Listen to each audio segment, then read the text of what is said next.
Hey y'all, I'm here with Emma with the Starbucks Workers United Union, and they are striking. So right now we're on day, I think, 21 of an indefinite labor strike. We're striking for the company to come back to the bargaining table, give us a fair contract that we know we deserve, and to resolve any of the outstanding unfair labor practices we have filed against them. What types of unfair labor practices are they seeing? Can you talk about any of that stuff? We would consider Starbucks probably the greatest labor violator in modern history. We have 400 filed against them right now. We have like 700 pending. It's a large number.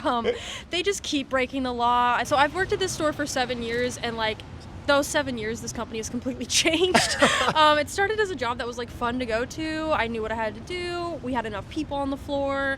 And then as like time goes on, new CEOs show up. They have a new idea of slashing labor, lowering the amount of staff that we have on the floor. Our hours have been cut as well. So the drinks are just getting more complicated. We're making more per hour with less people on the floor, and it's causing like injuries. People have like chronic pain from working here, and just like overall higher stress. It's exhausting. They say they're a good company for like queer workers, but we've seen them slash trans healthcare in the last couple of years.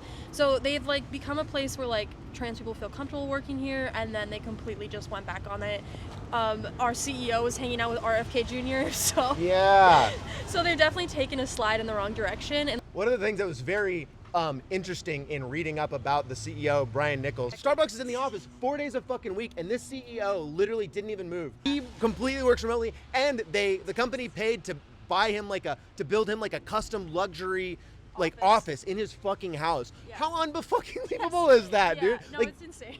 the- Especially because the union, we estimate it would probably cost around $75 million to settle the contract that we're asking for. That's less than a day's profit for the company. That's like $25 million less than his $96 million that he made last year. They had a manager conference in Las Vegas earlier in the year that was $80 million. They had the Sphere, they had Bruno Mars perform. So like clearly we know the company has enough money to pay us. Yeah. And, like, if he took a pay cut, everything would be fine. Other than not buying Starbucks, what can people do to support the Starbucks Workers United? Make sure you're not buying Starbucks, but also your friends. We're trying to get them to hurt as much as possible.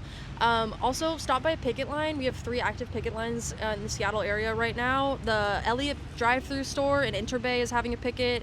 Us on the Ave are also picketing 5 days a week. And then the Redmond store in the Redmond retail area is also striking. So stop by, pick up a sign, honk, like show your support. But also, because we're on strike for so long, I'm running a strike kitchen and a strike pantry. So if you have any non-perishables to donate to the pantry, bring them to any active picket line and we'll get them back to the pantry. Awesome. Yeah. Thank you.